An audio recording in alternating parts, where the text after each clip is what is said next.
Olá, meus irmãos. Hoje é segunda-feira e nós estamos meditando o evangelho que está em João capítulo 15, versículos de 26 a 16 a 4. E o evangelho diz que naquele tempo disse Jesus a seus discípulos: quando vier o defensor, e eu vos mandarei da parte do meu Pai o Espírito da verdade, que procede do Pai. Ele dará testemunho de mim, e vós também dareis testemunho, pois estáis comigo desde o começo. Eu vos disse essas coisas para que a vossa fé não seja abalada. Expulsar-vos-ão da sinagoga, e virá a hora em que aquele que vos matar julgará estar prestando culto a Deus. Agirão assim, porque não conheceram o Pai nem a mim.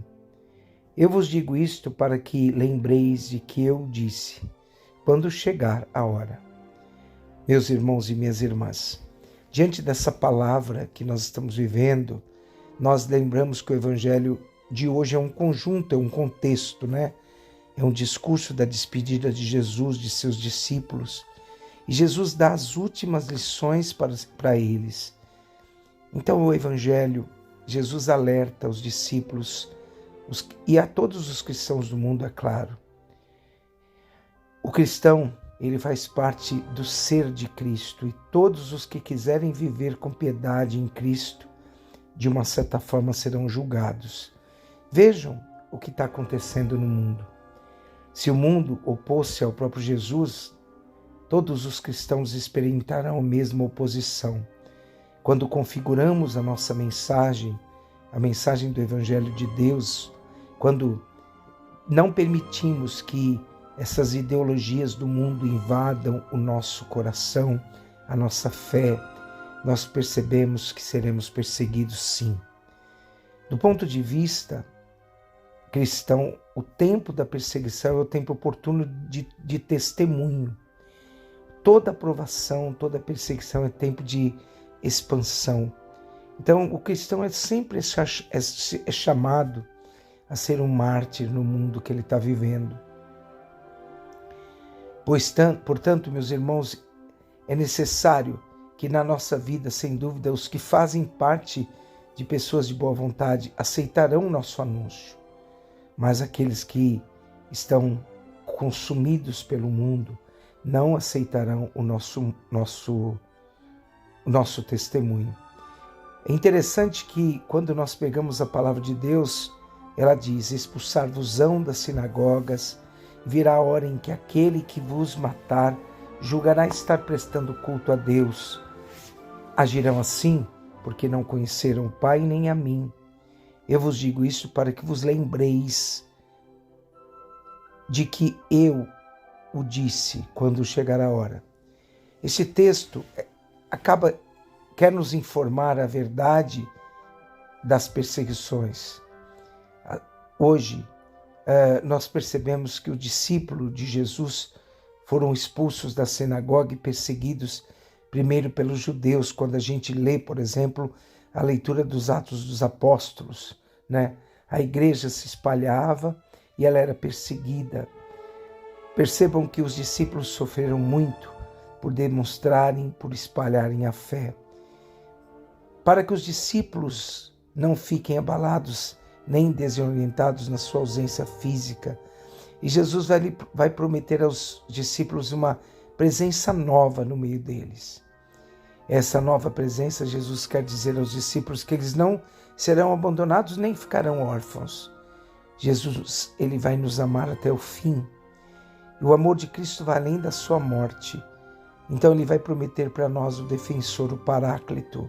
E quando nós nos abandonamos a essa experiência com o Espírito Santo, nós temos a força de viver, agir e morrer por causa do Evangelho.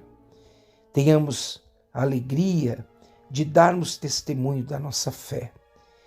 Quando uma fé, ela é simplesmente superficial, ela não preenche os vazios interiores nossos.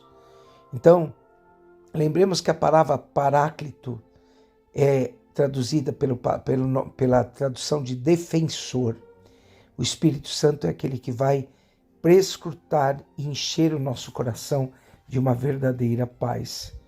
Vinde, Espírito Santo, sobre a vida hoje de tantas pessoas que estão procurando viver a palavra, mas ainda não amadureceram o suficiente para serem testemunhas vivas do Evangelho. Vem, Espírito Santo, dar coragem aos cristãos para que eles não se corrompam diante das propostas que o mundo oferece. Vem, Espírito Santo, dar a cada um de nós a força e a coragem para nós sermos no mundo o sinal de contradição. Vem, Espírito Santo, encorajar a cada homem e cada mulher que hoje, neste dia, ouvindo a sua palavra, se assemelhem a essa palavra, acolham-na no coração de forma tão profunda, a viverem, pregarem e, se possível, até morrerem pela palavra de Deus. Eu me lembro que uma vez eu fiz um curso de teatro e uma das frases que eu tinha que recitar para eu passar naquele momento era assim: eu calarei, mas no meu silêncio, minhas lágrimas e meus suspiros falarão do meu martírio. E se acontecer que um dia eu morra, ainda assim gritará a minha própria morte. Que o Espírito Santo venha sobre nós e que nós nunca nos sintamos desamparados, mas que você, acima de tudo, se sinta parte de Cristo nesse momento. Que Deus te abençoe. Força, meu irmão, coragem, meu irmão. Deus, Ele conta com você. Deus, Ele espera de você. Talvez seria melhor nós pensarmos nisso. Jesus permanece conosco também nas nossas provações e através de nós Ele quer salvar toda a humanidade. Em nome do Pai, do Filho e do Espírito Santo. Amém.